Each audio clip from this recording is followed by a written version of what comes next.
TV back there? All right, good deal. Thank y'all for being here.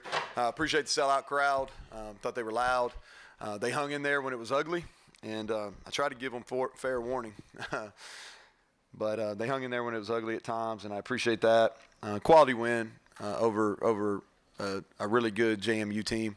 I felt like that on film, watching their personnel. I knew they'd be well coached, watching E-line over the last couple years.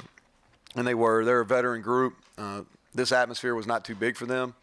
I think that our depth in the second half wore on them, especially our D-line versus their offensive line. I thought that was probably the biggest difference in the second half. We talked about this early in the week on Tuesday, and I think I said it multiple times as we went through the week, is these opening games, you just never know. You know, it's so hard. I watched games on Thursday, games on Friday. I saw a little bit of games this morning before we went out for warm-ups, and they're all over the place. They're penalties, they're turnovers, those type of things. And our game wasn't any different. You know, you go out there in live fire, especially with guys that haven't played a lot of football, and some of it's to be expected. I was really proud of this group and how we reacted at halftime. We didn't panic, and that's your concern when the first half goes like it did, especially offensively, is that guys hit the panic button. They didn't do that. We came out. I thought we took control of the game. Even though we had to win it right at the end, I thought we took control of the game really from the first drive offensively in the second half on throughout. And back to my main point is it came down to turnovers and special teams. You can say what you want. The offense wasn't pretty, okay, and struggled to run the ball. Knew we did, and we've struggled to run it in scrimmages as well. But at the end of the day, we didn't turn it over. And on special teams, we had a blocked field goal, which was huge. Completely changes the type of game we were in at that time. We were 2 of 3 on field goals. The one he missed, he hit well, and I thought we covered well. We recovered a punt. A fumbled punt return, with the exception of one kickoff return. We covered kicks well, punts and kicks. And I thought turnovers and special teams were the difference. Defensively, we gave up. We allowed them to run the ball on us in the first half. But if you look at it, 6 tackles for loss, 4 sacks, 3 takeaways. We talk about we want to create negative plays, and we were able to do that in this game. There's definitely things we got to clean up. But I thought our D-line, again, I'll say it again, I thought we controlled the line of scrimmage second half. And then offensively, really the story of it is I thought we threw the ball at times pretty well. Our pass protection was solid outside of 2 hits. We didn't catch the ball very well, and we struggled to get a run game going. So moving forward, it's not always pretty. Winning's hard. I knew it would be, but we'll take it. We're glad to be 1-0. So with that, I'll open up for questions. Good second half when you guys started to turn up the defense. Anything different, or just started to get home better? What started going? Yeah, we tightened our coverage up. We played a lot more man coverage as far as tighter coverage. We used some press in the second half, and a lot of our movements hit home. It's a game of inches. You know this. You've been watching it for a long time. It's a game of inches, and we came out early and we were wide. They kept cutting runs back, and the quarterback was moving up in the pocket and scrambled on us a couple times. So what we did is we tightened our movements down. We were able to shed blocks better and made a bunch of plays. 42 passes more than your liking. You go in thinking you're going to have to throw against these guys. No, I knew we were going to have to throw. That's probably about where I thought, John. I thought we'd run more plays. I thought we'd run more plays. We didn't run very many plays. Some of that's from third down struggles. Some of that's from drop passes. But I thought we'd be anywhere from 40 to 50. I think that's kind of who we are right now. We've got to do some things in the run game. We didn't do a whole lot of what I call dressing up run plays today. We will. You get into a first game, you can't show everything that you got. We had some things that if we needed to in the second half, we could have got to, but we didn't get to those. But we do. We're going to play a front next week in Missouri. I watched quite a bit this summer. James Madison's really good. Those 2 DNs are good players, but it's a different animal next week. Sam comes out after, I think, a false start, and Campbell goes in and puts you ahead in the third quarter with that catch. Yeah, and he's done that. And it's really a play that that Austin checked to. So I think that speaks to him being locked in. He studied. He was prepared this week.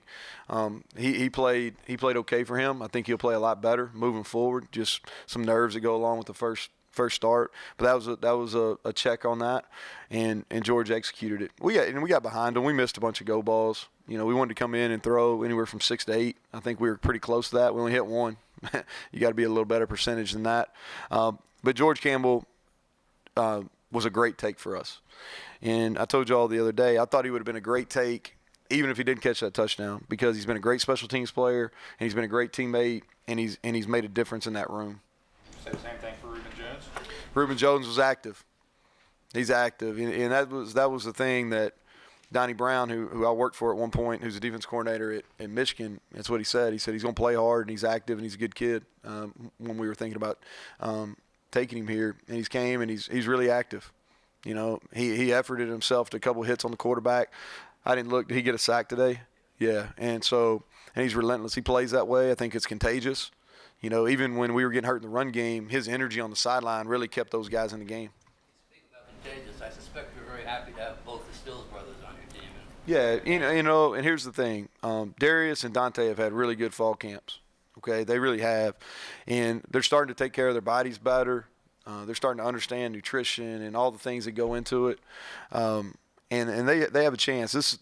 The change in defensive schemes was probably as good for Darius Stills as anybody in our program, because what we're doing now really allows him to showcase his talent. And then Dante when you get him one-on-one, it's hard to rush the passer from an interior spot, but he has the ability to do that. And he got one-on-one with guards a couple times and really made a difference. Was your thought process in the fourth quarter to try to play to your defensive line, particularly when you get up by 10, that one of the strengths of your team? Yeah, well, we tried to put it away.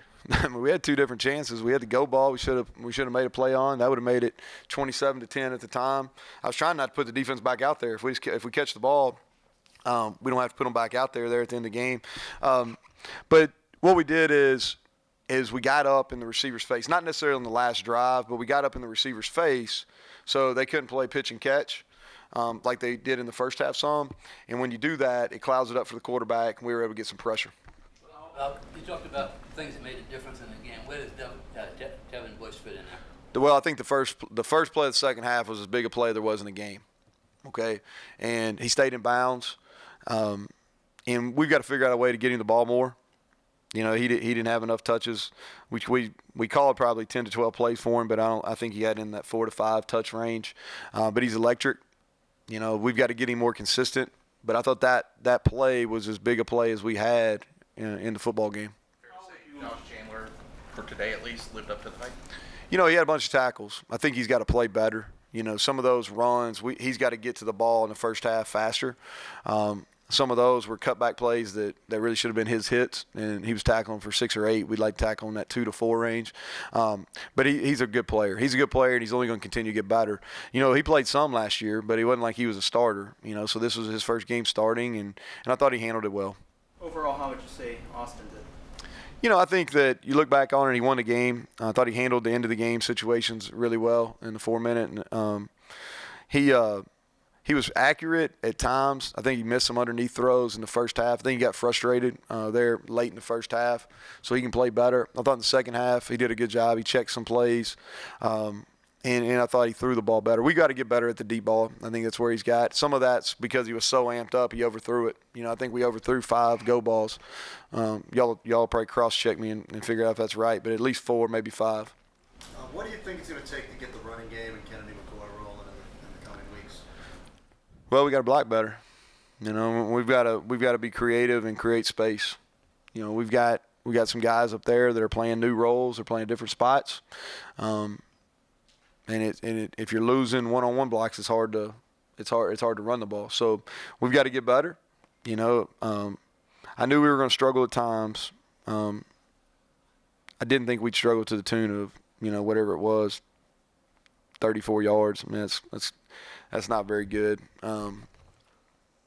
If somebody writes that down, that's pretty. It goes without saying, right? You ain't got to scribe that one. So now we've got to do better. We got to block better. We got to get in some sets and do some things that that hide us a little better probably also.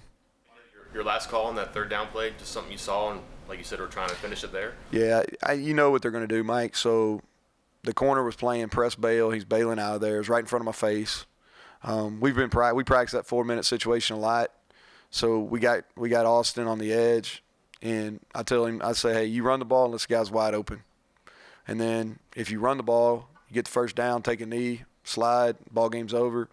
Tell Sam if you catch the ball, don't go out of bounds. You know, and I think that's actually what he was trying to do. He only dropped 2 balls our whole fall camp. Sam did. So I still trust the kid a lot. I think he's going to be a great player. He made a huge 4th down catch for us.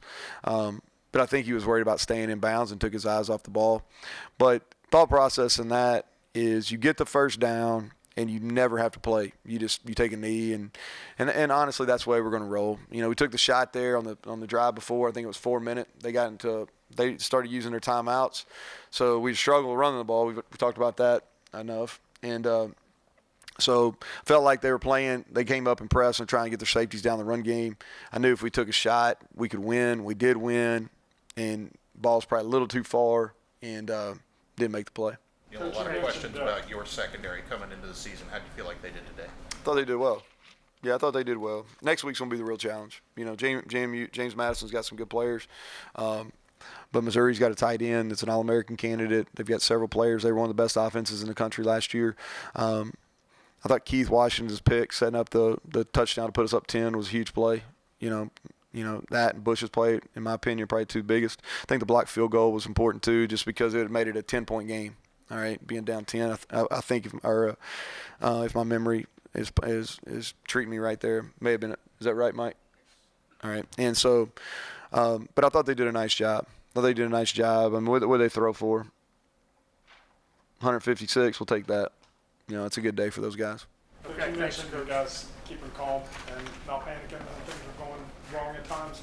With so many young players, though, and that's got to be kind of surprising, gratifying for you. It is. I think they take the demeanor of the head coach and the assistant coach, and I'm not saying I'm going to be that calm every game, but I knew coming into it what it was going to be. You know, I didn't know exactly how it was going to go. I'm not rubbing a crystal ball, but I've played games with young people before. It's similar. We're better, so don't take this as we're better. But the first year I was a coordinator back at Kentucky after we've been really good at Texas Tech for 3 years. We played very similar, like from a youth standpoint. Like we played freshmen, a lot of freshmen at wideout. We played young guys at tight end. We played young guys across the offensive line. Had a really good left tackle then, just like we got a really good left tackle now. So this isn't the first time I've ever gone out and kind of been with a really young group. And so many pieces have to work together offensively. And you can practice as much, but when you go out there and it's loud and everything's amplified, you try, but you really can never actually get that picture in practice.